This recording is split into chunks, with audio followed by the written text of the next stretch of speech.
All right, what's going on, everybody? We are live. Welcome into the Slate. We are a DraftKings show that airs Monday through Friday in the 5 o'clock hour, East Coast time. And we can't waste any time tonight because Utah, get me two. We have two Monday Night Football games tonight in week 2 of the NFL. It is September 19th. We've got the first game, Tennessee-Buffalo, which kicks off at 7:15. So when we sign off at 6 o'clock, only an hour and 15 minutes till that game starts. And then, probably right around halftime, Minnesota and Philadelphia, both teams at 1-0. They kick off from Philadelphia at 8:30. Brendan Glasheen with Jeff Ulrich. It's his birthday today. Happy birthday, Jeff. Thanks, pal. Yep, it's true. I try to hide it from everyone, but Jeff just turned my damn 21. wife and her social media account, never gets by anyone. This is, it's strange day, not because I'm older, but that's all 21, right? 21. Yeah, exactly. There you go. Just legal. It's just strange to see like these games going, like they're going to be played at the same time as each other. Like we've got like 4 pretty marquee teams. I mean, I would agree. It's kind of a strange mix, but I mean, I like it. Like as a fan, I mean, give me this. I'm fine with it. I wish they do doubleheaders on Monday, like literally every week. It's probably my favorite thing they do when we get the doubleheader on Monday. It just doesn't happen that often, but these are going to be great games. Like I think they're both going to be really interesting for different reasons. We've got the sportsbook up, odds courtesy of the DraftKings sportsbook, of course, and we have the DFS contest. We're going to look at Classic tonight. If you have showdown questions, we can get to them, but there's 2 games. The Classics are fun. It gives you more opportunity to create some variance, but I think you hit the nail on the head there a second ago. And something, we did get teased with this, with COVID the last couple of years. You had the cancellations. You had some games starting at like 4 or 5 o'clock in the afternoon. That whole COVID year was just crazy with some of the game sets we'd get. We'd get Wednesday games. We get like triple. I think we get a triple header on Monday night once. I think we did. We did. So we've been trained for this. Like we'll be all right. I think we'll be all right if we can all as everyone's probably said in your life at some point. You can get through that. You can get through this. So we'll just go in order. Tennessee Buffalo starts us off. We had some news break just before we went live. Gabe Davis, the wideout 2 behind Steph Diggs in Buffalo, he is out tonight. Gabe Davis is not playing for Buffalo Bills. That's pretty notable as to what could change that Buffalo offense. It's been a while. Let's not forget they were really dang good in week 1 to open the season against the Rams. Yeah, and Davis was a decent part of that. Obviously just like get a couple broken plays, like the touchdown he scored was a broken play, but I mean, just electric down the sideline as well. I think it's a decent blow for Buffalo not to have him. I mean, I really do. I recognize like this is an offense that also has Dawson Knox, who maybe you could look towards, if you're putting in late prop bets here as a guy who might just get an extra downfield shot or 2. Something to think about, but I mean, Buffalo has the horses here to replace them. I mean, Isaiah Mckenzie, Jamison Crowder, I expect them to work over the middle a little bit more against what is still like a pretty suspect Tennessee secondary. But I mean, I don't know. Like it's also not like great news to have this ruled out like late in the week for Buffalo. So I know we were talking off the top. I mean, very interesting to see Tennessee still as 10-point underdogs, but from a DFS perspective, which I mean, talk on first, I really like Isaiah Mckenzie. I know he's splitting snaps with Jamison Crowder. It's super annoying. Mckenzie to me is just a higher end player. He was, a little bit questionable himself coming into week 1.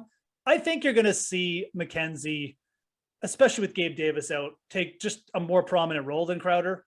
That's my prediction for this game. It wouldn't shock me if he even got like pretty heavy usage. We'll see. This is going to be like a very good litmus test for Isaiah Mckenzie. If Buffalo just continues to mix in Crowder and they just split snaps, I don't want to say you write him off for the rest of the year, but you can basically like, that's going to be what he is. He's going to be just a low volume, he'll have some big games because he'll break some plays because he's so fast. But if the usage does go up in the spot and Crowder maybe takes a bit of a backseat, that's going to be a good sign going forward. More upside there, maybe more of just like the Cole Beasley role, which is pretty productive on Buffalo. So Mckenzie, big bump for me. That's got to be the biggest bump. I think for DFS too, you look at this slate for tight ends, Dawson Knox, Dawson Knox and Dallas Goedert, obviously the 2 biggest tight ends. I think Dawson Knox becomes a good play for DFS. I mean, again, an extra downfield target or 2. I don't think he's going to be ever going to be a guy who we project for like 8 targets, but He's pretty good after the catch, and they did use him in the red zone quite a bit last year. So I would give him a bump as well. Obviously Diggs already in a good spot, big projected receiving yards today. And, a player I wouldn't be shocked to see go over them either. So if you're using Allen, I think that now you've got a couple different options, maybe a Knox, Diggs, Allen stack. Certainly something I'd be looking at with no Gabe Davis. Yeah, true. And I think Mckenzie, I think your points are valid. It's a wait and see kind of thing. And this is for Buffalo. If they've got belief in this kid, he would be, because last year they had Manny Sanders. Of course, you mentioned the Crowder pickup, but if he's taken that next step to truly fit into their scheme and their plan, this would be the spot for Mckenzie. But I think you make a good point. A lot of folks might hop on him at 4,100 in DFS. Knox would be a good differentiation play. Even though you look at the salaries and you might get scared for a second. Ooh, second highest price tight end on the slate. But might be worth a look for that reason, like you said. I was just going to say quickly, I think Dawson Knox touchdown props are actually kind of interesting today too. I mean, you take another piece like Gabe Davis off the field, again, it's just, where are you going to look to outside of Steph Diggs in the red zone? It's probably Knox potentially picking up some of the slack. So I don't know, touchdown props are what they are. I mean, generally not good long-term bets, but always good to think about stuff like, when one player goes out, who's going to benefit? What's the reaction to this player being out? I do see Dawson Knox potentially as being that answer. So, and just the official reporting, Jeremy Fowler had the latest on Gabe Davis, not expected to play. So he's not out yet, but it's looking like that. Team has held out hope, but considered an uphill battle. He injured the ankle on Saturday, so he just got added to the injury report, out bearing a surprise. So that is the latest on Gabe Davis. Very good. So let's get to the Titans side, because you kind of teased it. But, folks, did you know, under Mike Vrabel, who I think has become one of the likable head coaches in the league. Remember, this was the number one seed in the AFC last year. I think people forget about that. Number one seed in the conference last year, Mike Vrabel. Titans have played 28 games under Mike Vrabel in which they were an underdog of a field goal or more. They are 19-9 straight up in those games, and they are 20-8 against the number. As an underdog of 3 points or more, Vrabel has profited. If you bet $100 on games, say that $100 is your unit size, just to make the math easy, you've won like $3,000 thanks to this guy.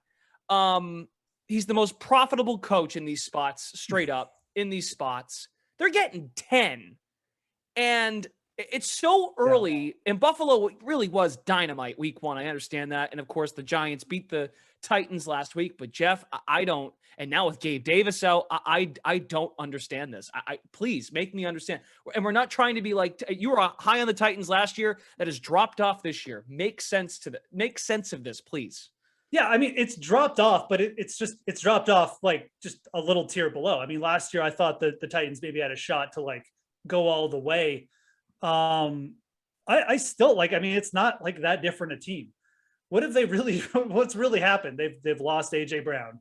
They've replaced him with Treylon Burks, who actually looked really good week one, quite frankly, and I expect to see more of in this game. They lost the linebacker Landry, who was the Landry injury is legit. Like that's honestly, that's bigger than the wide receiver news. Yep. To me, and it's good for you for bringing that up, because it's something like you need to realize with Tennessee. If this team does start to crater, they could become like a very easy target for running backs and stuff like that. And they were week one. So it's something to think about. I'm not going to like go betting Devin Singletary overs, but for DFS, for these big contests, if everyone's going to be getting on Diggs and Josh Allen, that is certainly one way to play it. And another way to play it is to go heavy on the Tennessee wide receivers.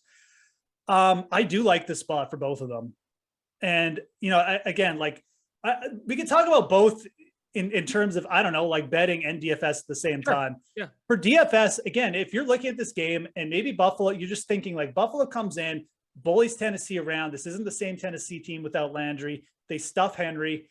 Well, what's going to happen? I mean, probably Devin Singletary has a good game. Maybe Josh Allen gets it done on the ground, but also Ryan Tannehill throws like 35, 40 times a game in the game. And maybe Devin Singletary does like have a really good game. So if you are thinking like that's the result and Tennessee's like just weaker this year, and that could be again, like we're in week 2. I don't know. I mean, I think that's a possibility of the outcome of this game. Then play like Tannehill with Burks and Woods, or at least one of them, and come back with Singletary. I think Treylon Burks and Robert Woods are both good over targets. Robert Woods, from his just usage standpoint on the field, he led them in snaps, routes run. It didn't happen week one. I get it. But like Tennessee was ahead for a lot of that game. They were working the slot guy. It was working all game. They played conservative. They got out in front. It cost them. I don't think they're going to do that here. This is typically not how Tennessee approaches these games. When they get to these underdog spots, why are they good? Because they go to play action. They take shots down the field. They're aggressive.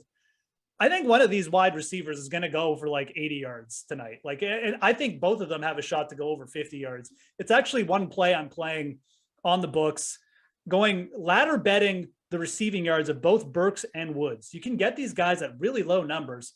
I pointed out this morning some parlays you can do, like in the player parlay section, but even just going over on both of them, I'm fine with it. Like, honestly, I think Robert Woods is probably the more reliable target. If you're just looking at the pure receiving prop, 40.5 yards, we know what his usage is going to be. He's going to be probably leading them in snaps and routes again. But Treylon Burks is the real game breaker here. In terms of just air yards and the targeting that he saw, the depth of target week one, it was really encouraging. And he looked good after the catch, had a bunch of yards after the catch. If you can go out and find like props for Treylon Burks, actually one prop, I know I just looked it up on the DraftKings Sportsbook. You can go to passing props. Rush receiving props. Sorry. Okay. And you can go all the way down to the bottom. Yep. We'll bring this up. And most receiving yards in the game. Treylon Burks, 2,200. There's a lot of different scenarios where I think this can happen. I mean, I really do. I don't think that there should be that big a gap between Woods and Burks. I get that Woods, definitely the usage is going to be there, but like Treylon Burks is, just in terms of where he was targeted on the field, is really encouraging. And I think we can only see his snap count go up from where it was week one. Even if we get to a point where he's like 50%, 60% of the snaps, when AJ Brown first started off for the Titans, that's kind of what he was being used at. And he still put up monster games. The play action with Tennessee, I'm telling you, it leads to big plays. It does in the passing game.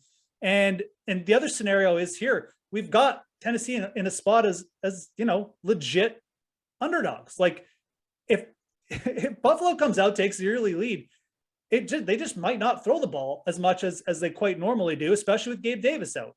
So I think Treylon Burks at plus 2,200 to lead this game in receiving. I think that's a great bet. I honestly do. It's 22-1. I mean, I think there's no guarantees here, but like, I like those odds. I like targeting Treylon Burks in these long shot odds. If you can get over 100 yards in the game, maybe 100 yards in a touchdown, I really like doing that with him tonight. I think this is a decent spot for it to happen. Tre'Davious White's still out for Buffalo. Yeah, I don't know. I mean, again, we're trusting Ryan Tannehill with our lives here, but I think the spot and just the way Tennessee can make big plays happen with the play action, I'm interested in. I'm willing to gamble on Burks here tonight. I love it. I mean, it feels a little mispriced. The market, that is. It does. I mean, he's got bigger odds than Jake Kummerow. He's got bigger odds than Austin Hooper to lead this game in receiving. Like, what on earth? I mean, seriously, like, makes no sense. Yep, I like it. Good stuff. It's a nice little find there. And yeah, Tre'Davious White on the PUP list, so he's out for the first 4 of the season. So Buffalo and the Ram, just using the Rams game as a sample, the Rams look discombobulated. I mean, Cooper Kupp was amazing, but they couldn't figure it out. That might have been more about the Rams trying to solve their new personnel. Allen Robinson, Stafford playing the game after having some concerns injury wise in the preseason. So maybe we're going to get a better outfit, hopefully offensively. I guess your only fear when it comes to these props is if Tennessee, their formula winning these games straight up in these underdog spots is they milk the clock with Henry. So it's very reliant on how they start this game too. Here's the thing. Even if Henry is working, there's still what the Titans often do is when Henry is working. This is why, and this is a stat that you're going to find hard to believe. 17 times over the last 2 seasons, wide receivers on the Titans have gone for 100 yards or more in a game over the last 2 years. 17 times. That's a lot for a team that likes to run the ball. And that's because when they do run the ball with Derrick Henry, their play action opens up downfield. Like it opens up real shots, and they will take shots. And that's what they used to do with AJ Brown. And people probably listening, if anyone's listening, saying, wow, all those games were AJ Brown. 4 different receivers last year had 100 yards or more with Tannehill. Wow. Julio Jones, someone named Marcus Johnson, and then the guy with like 3 names who's not even going to try and pronounce, Westbrook or whatever. So yeah, it's I like going. I like laddering. I like taking shots with the overs on Woods and Treylon Burks tonight.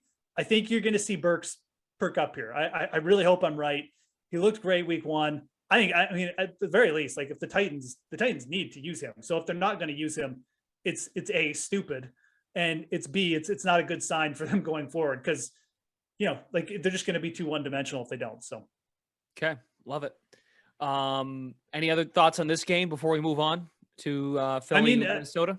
Like you said, like I always get to these spots with Tennessee, and you try and overthink it, but I usually just take Tennessee in the points, and it's worked out the last 3 years with Vrabel. As we just said, we mentioned his record. Just don't overthink it. I think the Bills are just pumped up from week 1. I don't think the Titans are that different a team than last year, which they just outperformed in these spots, regardless of what you think of them. So probably another good spot just to take the points with the Titans. That's the way I'm leaning in this one. And if you also kind of like the over in this game too, to be honest. Okay.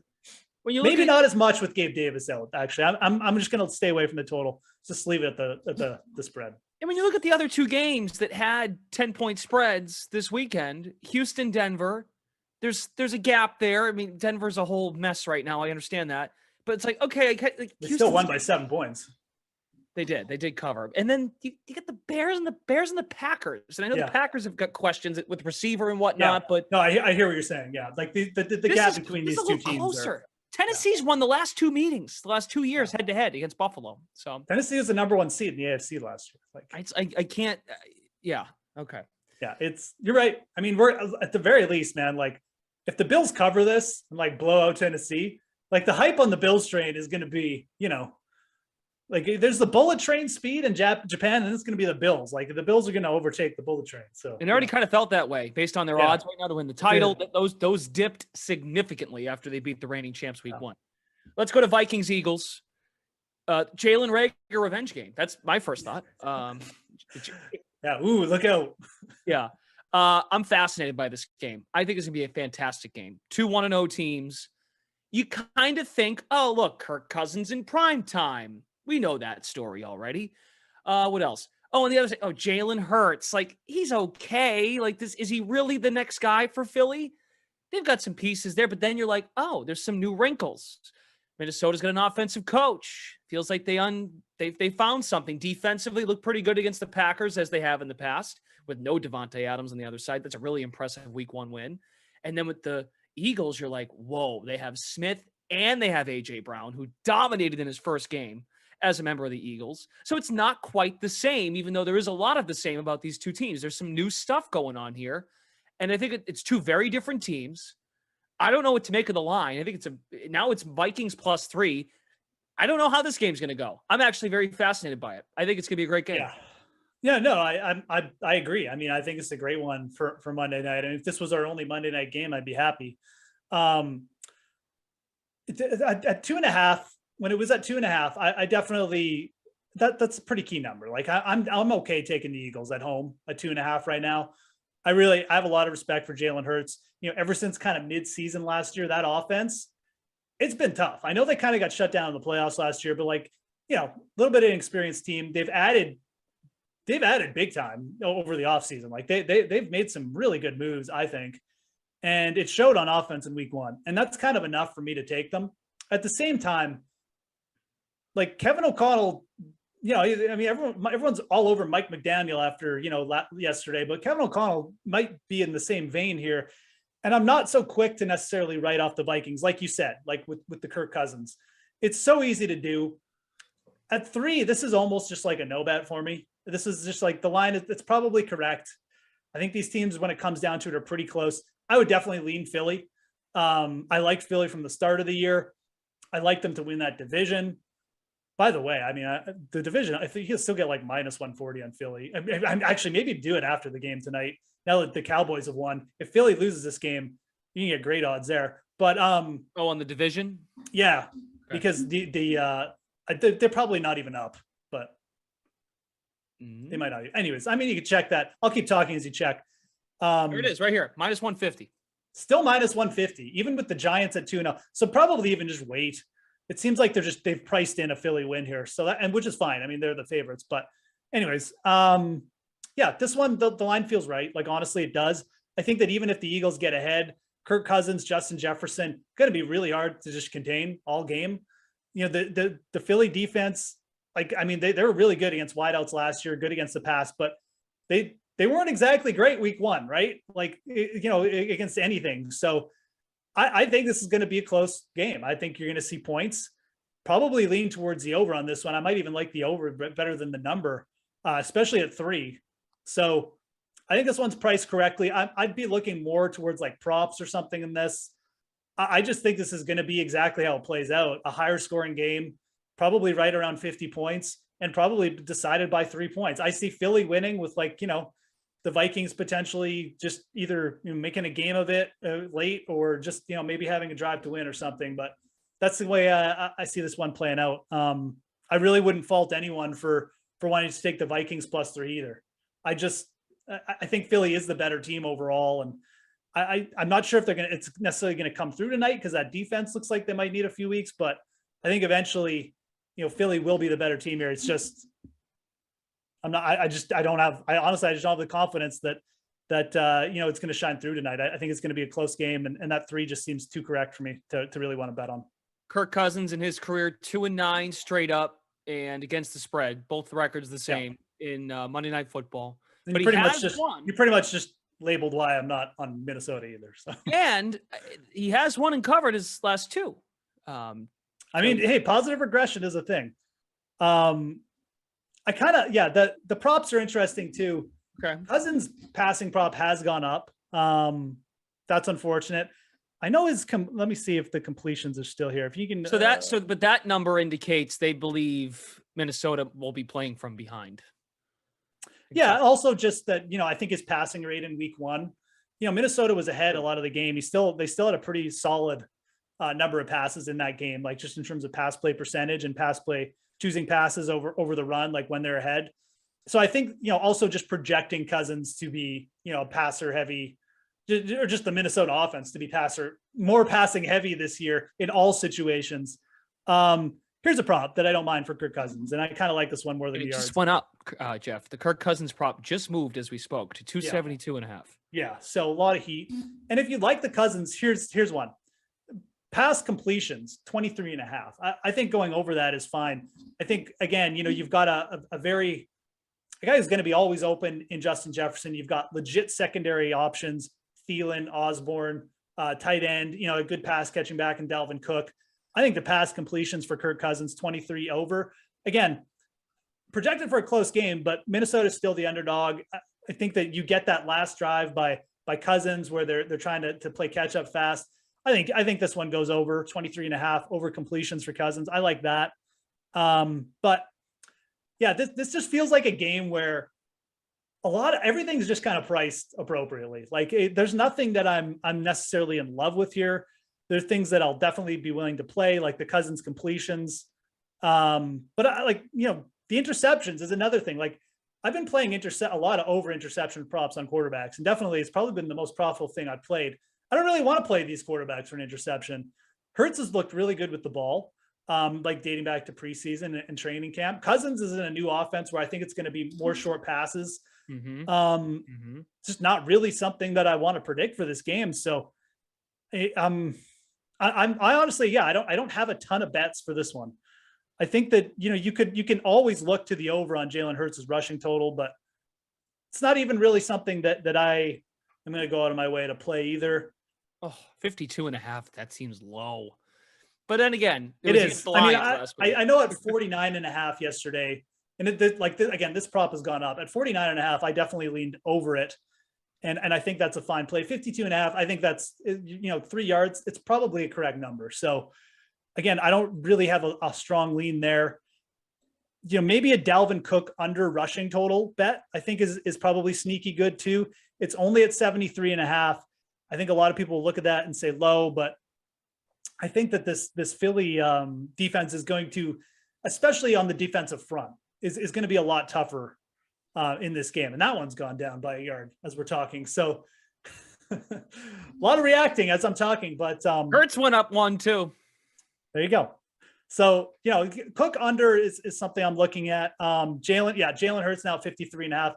That's, to me, I mean, like, we're talking a 4-yard difference from what I was projecting as an over yesterday. I mean, that's almost an underplay. Like that's getting up there. So Dalvin Cook, probably a player I would be, not targeting, but here's a player that you could maybe, again, look to add if you're just, maybe you just need a little action on this game. I don't know, but Devonta Smith literally did nothing week 1. That's just not going to last.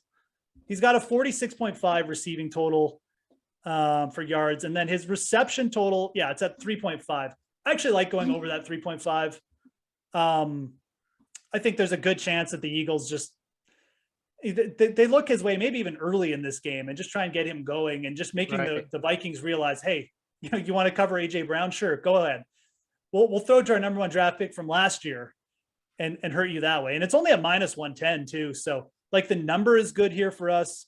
I don't mind that at all. Devonta Smith, one player I definitely lean over on, but I think a lot of these props in this game, look to me correct. And I don't want to start throwing out a million different overs here and projecting every single receiver in this game. I do think Smith and Thielen, though, if you're going to lean over on receiving props, probably the 2 guys to look at. I think both these teams will be ready for Brown and Jefferson. Whether they can actually stop them is another question, but Thielen and Smith could definitely have a day here, just in terms of getting that secondary coverage. Okay, just a thought on Smith. Why? I know AJ Brown went off. That's a great first reason why. But any idea as to why it wasn't his day in their first game against the Lions? I mean, that's a game that had a lot of points against a really bad defense. I think it's a couple different things. I think the main thing is AJ Brown was just like the Detroit outside corners they're legitimately the worst in the league. They proved it again, like yesterday. And I think that matchup was just winning. And I think that Jalen Hurts and the coaching staff, they wanted to prove a point. Like they said, like, here, like, we're not messing around. Like, we got this guy for a reason. This is what we've been doing. And if you go back to preseason, this is why watching preseason can be so helpful.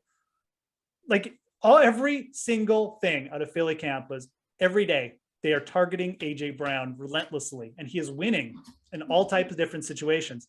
And again, like, I'm not necessarily saying go off that now, but oftentimes in the NFL, when it finally happens on field, then the teams overreact.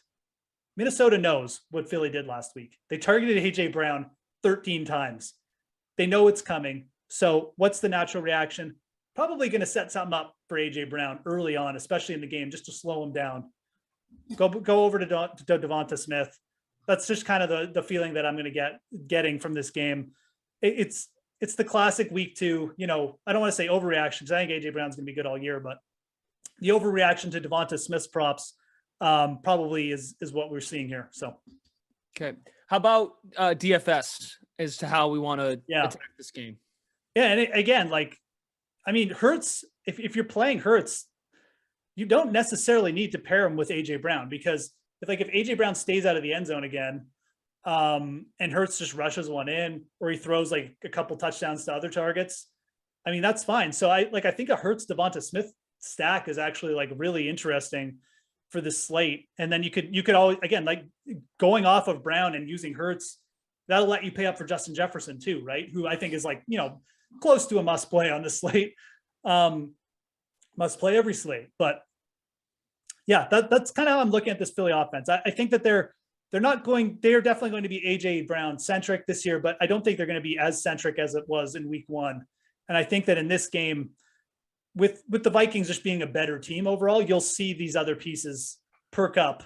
And Devonta Smith is a player who I think that, in just terms of the matchup too, like you look at the Vikings depth chart. I mean, again, I don't really have any reason to like be overly bullish on their secondary.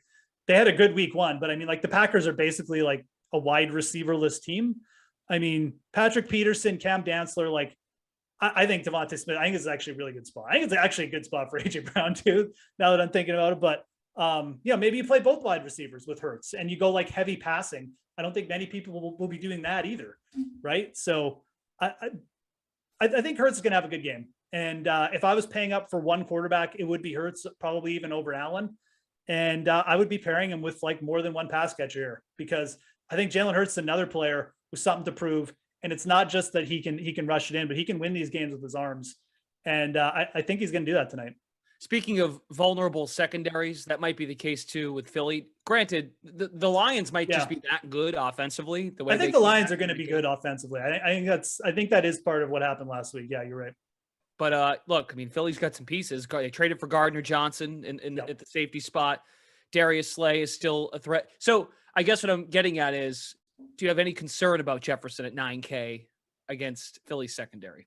The other side of that. So I don't have any concern about Jefferson, because I think there's just so many ways where Justin Jefferson, like, even if he's just like slowed down in the first half and like Philly takes control of the game, I mean, eventually, Philly will 94.5 is the yards prop. Yeah. Eventually Philly will just lay back a bit if they get a lead. And if they lay back a bit and they get a lead, then Jefferson will just catch 10 passes. And if Philly doesn't have the lead, well, there's a good chance Justin Jefferson is just out there schooling people again and like went for like a 60-yard touchdown. There's just too many ways for Jefferson to get there. So again, like it's not a prop necessarily I'm going to bet, because like it's like the number just, it screams like just kind of correct number. You could make a case that maybe it should be closer to 100, but I think for DFS it's going DFS and just going heavy on Justin Jefferson is probably just a good way to do it. I think a lot of people will be looking to Diggs, but especially with Gabe Davis out, I still think there's more ways Diggs can bust than Justin Jefferson can bust. So I'm not worried at all about Justin Jefferson. I do expect like the Philly secondary to play a bit better, but I just don't think that this is a player that you're going to be able to shut down this year anyways. So. Okay. Oh, and Jefferson's yard prop just moved to 93.5, but now it's juiced to plus, minus 130 on the over. So that just moved. I mean, I mean, if it, these numbers sound small, but like, when you're using projections and stuff like that, I mean, that boosts the over probability a little bit. So just feel like though, if they're going to have success moving the ball, then Minnesota getting 3 feels enticing, but I'd almost be more prone to go over on Justin Jefferson's receptions than his receiving yards here. Okay. That's just me, because I think there's more ways that Minnesota is down in this game than Philly. And I think if they're down again, that'll just lead to, some really late Justin Jefferson heavy usage against like, looser defenses, but. Okay. Over 7.5 is at minus 105. What about a total? High scoring game? What do you suspect? This total is I'm surprised to see this total move. There's been a lot of action, it looks like, on the under. And I think the total was too big to start off with. I'm not sure what it started at. I can't remember what it started at. By the way, so it's down to 49 this morning. So it looks like 49 people hit it, which is smart. I have it projected for right around 50 points. Again, a lot of this game to me just feels like this game, I think there's less unknowns. We have 2 wide receiver ones. We know we're going to get the ball. Their reception props are up there. We got the rushing quarterback who everyone knows is coming. That prop is set. There just doesn't feel like there's much edge in this game. Like, this is a game I'm almost content to just sit back and watch and not bet that much. At 50, I don't even know. I'd probably just say just leave it. I mean, I hate to be that guy. I know everybody wants an opinion, but I just don't have hard opinions on this game. I think there's more opportunity for the props and stuff with that other game. And, again, that one that I kind of feel more confident about, the Cousins completion, even that one's at minus 130. Like, we got to pay juice to get it. So I don't have many hard takes here. Devontae Smith, that's going to be my take. I think he pops up with like 50 yards. Total for this game, Vikings Eagles opened at 47.5. Oh, it opened at 47, hey? Okay, I thought it opened at like 50. I'm misremembering early weeks. It's moved. People are hitting the over. Yeah, and so now, people are hitting the over, not the under. Okay. Well, that's just me then. But I mean, that, the late and honestly, like that makes me want to lean under. That makes me really actually want to bet the under. So I haven't looked at the total on this all week because I thought the opposite happened. But anyways, yeah. Looks like some people are betting it down now now that it's come back to 52. So I don't know. Okay. And their teams, like they've got some history in terms of hating each other too. So it could be smash mouth physical football. These are two pretty annoying fan bases, like you get the Vikings fans out there with like the Viking hair and just like, what do? They do the horns, the drums. Yeah. Remember my horn during Madden days? Right. Yeah. The Eagles. Right. And then we got the Eagles fans who are just, they're from Philadelphia. So enough said there. Okay. All right. By the way, I love Philadelphia. I love the Eagles. You guys, this, Clasheen. I know. Closet Eagles fan here. Oh, yeah, right, because of Foles. Oh, okay, enough. All right, that's it. Everyone have a great night. Enjoy the games. Good luck with your classic lineups, your showdown lineups, any bet you get in tonight for Vikings, Eagles. They kick it off at 8:30, and then you got Bills, Titans at 7:15. Oh, it's great. 2 games, and they will be crossing over. It's going to be great. Cross the streams. So yes, and get your last button ready on your remote so you go back and forth. You got to get good at that. Or buy another TV. This is true. Very good. Yeah, right. Secondary device, like a tablet, Brendan. Yes. Very good. Tablet, sure. Yeah. Eamon and Daniel behind the scenes, thank you. For Jeff Ulrich, Brendan Glasheen, the Slate returns tomorrow, same time, 5-ish, till about 6 o'clock before the Madden starts. And then you get the sweat at 11 a.m. We'll see you then. Bye.